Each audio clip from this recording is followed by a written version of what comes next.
La santé et le bien-être, c'est sur Europe 1. Nous sommes avec vous depuis 15 heures pour cette ultime séquence de l'émission. Nous sommes rejoints par Catherine Blanc, comme tous les jours. Catherine Blanc, sexologue et psychanalyste à Paris. Catherine, aujourd'hui, il va falloir répondre à la question de Grégoire. Je vous la lis. J'aimerais bien parler de mes fantasmes à ma copine, mais j'ai peur qu'elle me juge et qu'elle ne les comprenne pas. Est-ce que je devrais lui en parler? On a souvent des questions autour des fantasmes, Catherine. C'est chacun les siens. Est-ce qu'on peut vraiment juger de toute façon les fantasmes de nôtres? On sait très bien que chacun a les siens, quoi. Voilà. Oui, chacun a les siens, certes. Simplement, c'est sûr que vous savez que quand on est en couple, on est toujours dans l'envie de voir dans la même direction, et que quelqu'un puisse voir dans une direction très différente et peut-être choquante pour nous, peut tout d'un coup briser la confiance quant au regard, quant aux gestes posés sur soi. Parce que selon les fantasmes qui sont les siens, eh bien, elle peut se dire, alors donc quand il me regarde comme ça, ou donc quand il fait ça, ou donc, et ce qui du coup vient polluer sa propre sexualité. Ceci étant, pour l'instant, ce que j'entends de la part de Grégoire, c'est qu'il voudrait bien pouvoir en parler, mais il a peur d'être jugé. Donc la question est-ce qu'il juge lui-même ses propres fantasmes? Est-ce qu'il y a matière? Est-ce qu'il y a matière à jugement? Parce qu'il ne nous détaille pas ses fantasmes, hein, donc voilà, je ne sais pas. Peut-être, et il a raison, parce que comme vous le disiez, chacun ses fantasmes. Mais effectivement, il veut pouvoir en parler, et à la fois, il a peur d'être jugé. Donc je crois que la première des choses, c'est de dire, j'aimerais bien te parler de mes fantasmes, mais je crains ton jugement. Auquel cas, elle va dire, garde tes fantasmes, ou moins c'est clair. Ou alors, au contraire, écoute, dis-moi un, on verra, et puis on avance tout doux. Le cas échéant. Si elle s'enfuit en courant, ne lui en donnez pas un deuxième, ça sert à rien. Non, on évite. Mais aussi, ça pose la question, pourquoi je veux lui parler de mes fantasmes? Est-ce que c'est parce que je veux absolument les vivre? Auquel cas, je risque de vouloir enfermer notre sexualité dans un programme qui est mon excitation.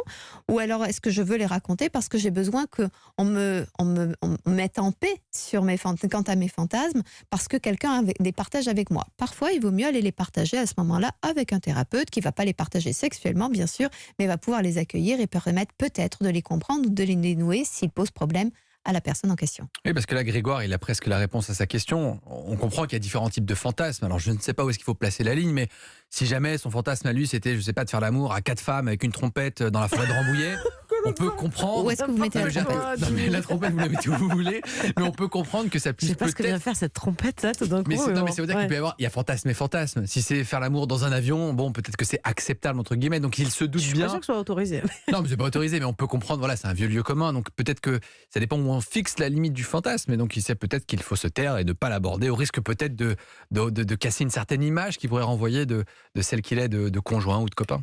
Je préfère l'avion que la trompette. C'est sûr. Bon, on analysera la proposition de fantasme de Jimmy un peu plus tard. Mais en l'occurrence, je crois que oui, effectivement.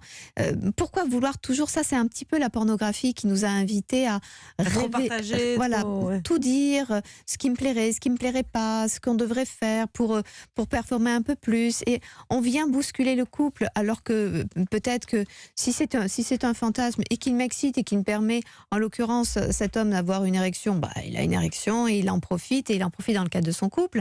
Si c'est quelque chose de plus praticable dans le couple, il l'introduit petit à petit, puis il voit bien s'il y a une fin de non-recevoir ou pas.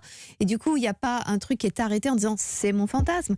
Si c'est être dans une position particulière, toucher qu'il de le façon, fasse, qu'il le fasse, et puis et puis vous savez, d'un mouvement de main, c'est accueilli ou au contraire rejeté jusqu'à avec ou sans trompette. Avec ou sans trompette. C'est ça. Mais est-ce que du coup, tous les fantasmes valent le coup d'être vécus? Est-ce que ça fait vraiment du bien d'assouvir un fantasme, ou c'est juste l'idée qu'on pourrait avoir du fantasme, et puis une fois qu'on le réalise, on se dit finalement... Je suis mauvais musicien. On va vraiment rester dans l'orchestre. Non, en fait, je crois qu'en effet, tous les fantasmes ne méritent pas d'être vécus, et je dirais même qu'ils sont effrayants quand ils sont vécus, parce que pour nombre de fantasmes, ce qui est excitant n'est presque pas révélable, et le vivre est même potentiellement anxiogène.